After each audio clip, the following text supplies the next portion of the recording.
En esta ocasión nos vamos a referir al tema de la centralidad de las fuerzas productivas. El marco de análisis continúa en torno al desarrollo histórico de la sociedad y sobre esto la manera en cómo la estructura económica y la superestructura manifiestan una estrecha relación donde la segunda es reflejo de la primera, pero en la primera, que es la estructura económica, se concentran las relaciones sociales de producción o, como lo hemos mencionado en otros momentos, las relaciones de poder en torno al proceso de producción que va a determinar la relación de distribución de la riqueza. También en esta estructura económica vamos a tener el desarrollo histórico de las fuerzas productivas como el principal motor de empuje, de transformación social y de cambio histórico que experimentan sociedades independientemente de la latitud, pero que sirve de manera considerable para el estudio del capitalismo en sus fenómenos concretos. De tal forma que el colocar a las fuerzas productivas y su desarrollo histórico en el centro de estudio y de análisis no es como mero capricho, sino como el propulsor número uno de el cambio que puede experimentar la sociedad capitalista. Tampoco se considera a este desarrollo de las fuerzas productivas con un rango sobreestimado, puesto que si bien la lucha de clases es relevante para la determinación de los procesos históricos, asumimos que el desarrollo de las fuerzas productivas ocupa un papel aún más importante porque gracias a ello se va transformando la manera en cómo se van a producir todas aquellas cosas que van a satisfacer directa o indirectamente las necesidades de los individuos que viven en sociedad. Dando paso a ello, entonces nos vamos a concentrar en retomar un esquema que hemos planteado en otro momento sobre el llamado determinismo histórico-social. Esta parte donde la estructura económica, vista en el primer óvalo de la izquierda, EE, va a determinar a la superestructura bajo la relación estrecha que existe entre las relaciones sociales de producción y las relaciones jurídico-políticas. Pero dichas relaciones de producción están determinadas, a su vez, en el interior de la estructura económica por este desarrollo de las fuerzas productivas. Finalmente, todo esto apuntará a que en el andamiaje de la superestructura, la conciencia social será el reflejo de este proceso determinante a través de las relaciones jurídico-políticas y de los mecanismos de control que instrumenta el Estado. Concentrémonos en el espacio de la estructura económica y particularmente en lo que se refiere al desarrollo de las fuerzas productivas como el centro de análisis y de estudio de una sociedad como la capitalista para poder entender sus tendencias de largo plazo, pero también los movimientos seculares, que son movimientos todavía más largos, y movimientos más cortos respecto a la tendencia como los coyunturales. Este esquema que ofrecemos, el de la centralidad de las fuerzas productivas, pone en el centro a dicho desarrollo como un proceso histórico relevante. Y nos vamos a colocar dentro del proceso de producción en primera instancia, pero también reflexionaremos sobre la importancia que tienen las fuerzas productivas al exterior del proceso de trabajo y proceso de producción. Es decir, consideremos dos espacios. El primero de ellos, el que es propio y correspondiente al proceso de producción, en el cual vamos a encontrar condiciones materiales del proceso de producción dadas por los medios objetivos y las condiciones subjetivas del proceso de producción. En primer término, estas condiciones objetivas vienen dadas por los medios de producción, los cuales se van a descomponer en medio de trabajo y en objeto de trabajo. En otras palabras, y de manera muy sencilla, podemos asumir todos los medios de trabajo como la simplificación primaria, que es la de las máquinas. No obstante, dichos medios de trabajo, como componentes de los medios de producción, implica de manera genérica cuatro grandes rubros. En primer lugar, tenemos al conjunto de edificaciones y terrenos donde se posa el proceso de producción. En segundo lugar, están todas las instalaciones de diferente índole que requiere un proceso de producción para llevarse a cabo. Y en tercer y cuarto lugar, vamos a tener la maquinaria y las herramientas. Estos últimos, este par de últimos dos géneros, son muy relevantes porque se consideran básicamente en las ejemplificaciones de cualquier proceso de producción independientemente del enfoque teórico económico.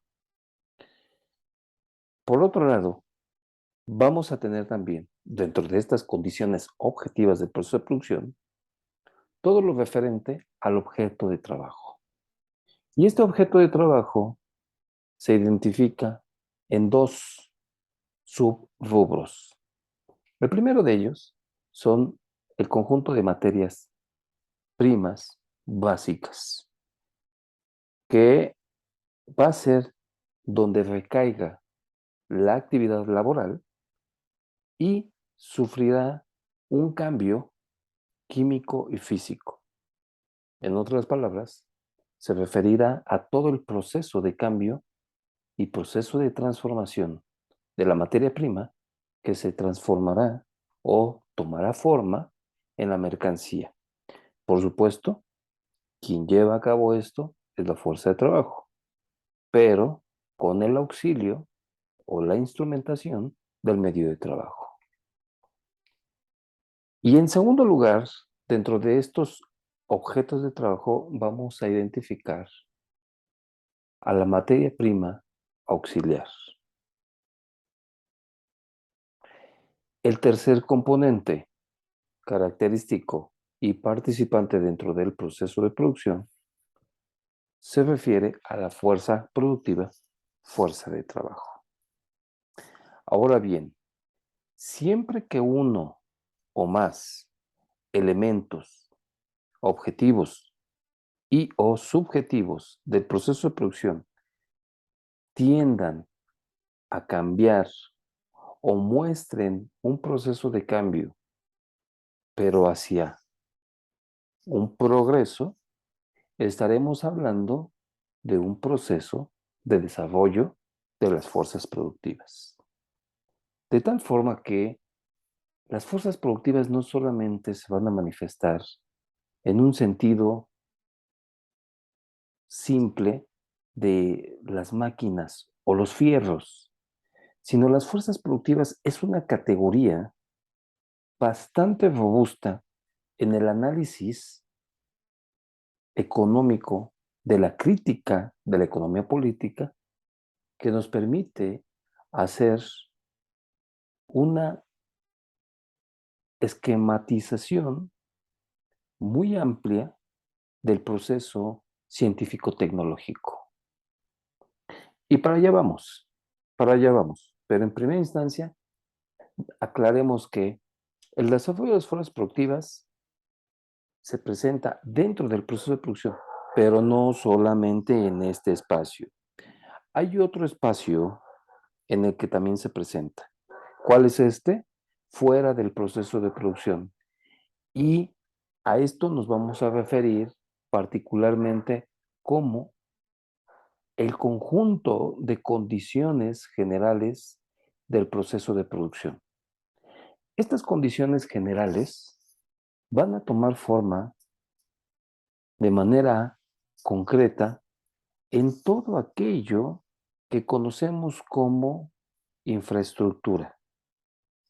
De tal forma que siempre que se mejoren, pues progresivamente, eso se espera, las condiciones generales del proceso de producción, o bien, siempre que se mejore la infraestructura de un Estado nacional, estaremos asumiendo que las condiciones medias o promedio históricas de una sociedad reflejarán un desarrollo de las fuerzas productivas. ¿Quién ejecuta este gasto, que es además muy importante de diferenciar? Mientras al interior del proceso de producción, el gasto de capital lo ejecuta el capitalista por su unidad productiva, que es la empresa, con la finalidad de valorizarse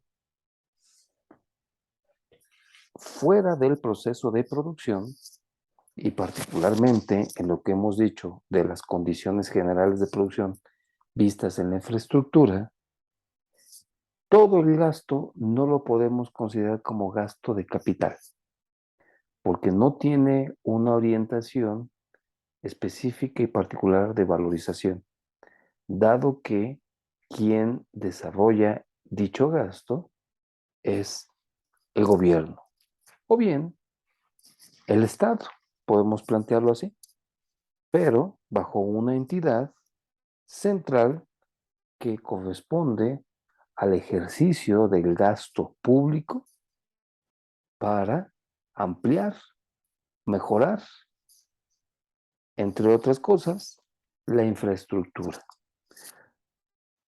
la cual objetivamente será un medio de beneficio para el capitalista.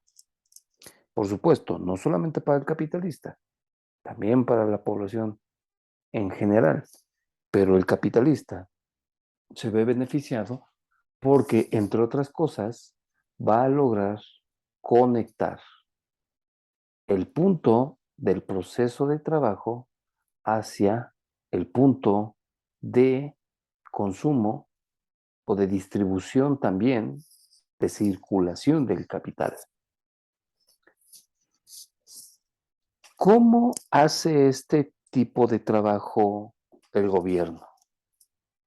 Bueno, esto lo va a ejecutar a través del desarrollo de la ciencia básica para su aplicación tecnológica posteriormente en centros de investigación de ciencia básica, en universidades o en institutos que dependan directamente del Estado gobierno.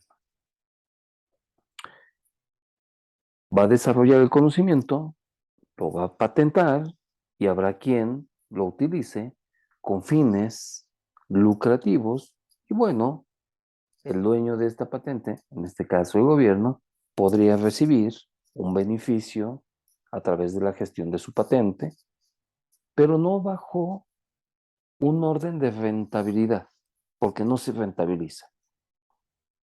Aunque el uso de esa patente sí va a dar como resultado una valorización dentro de un proceso de producción.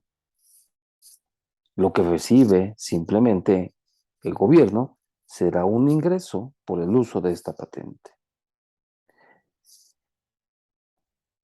Dicho lo anterior, no excluye a las unidades productivas en que desarrollen la ciencia básica y por lo tanto su aplicación tecnológica en sus procesos de producción.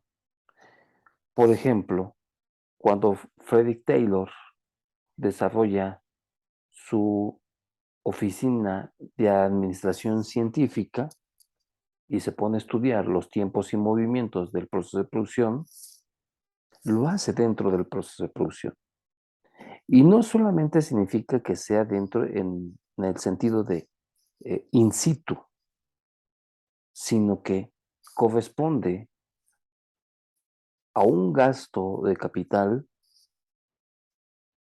que tiene una orientación básica de valorizarse.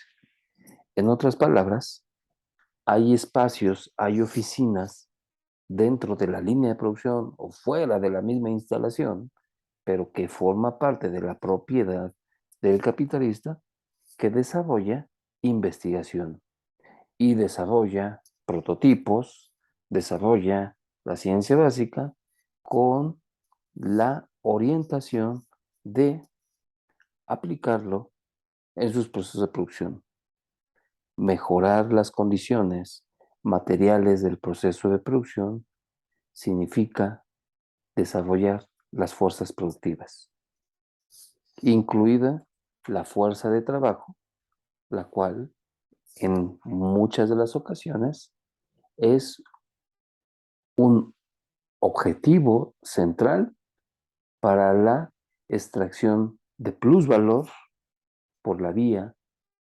absoluta. Hasta aquí el tema de la centralidad de las fuerzas productivas y continuaremos con otro tema en otra ocasión.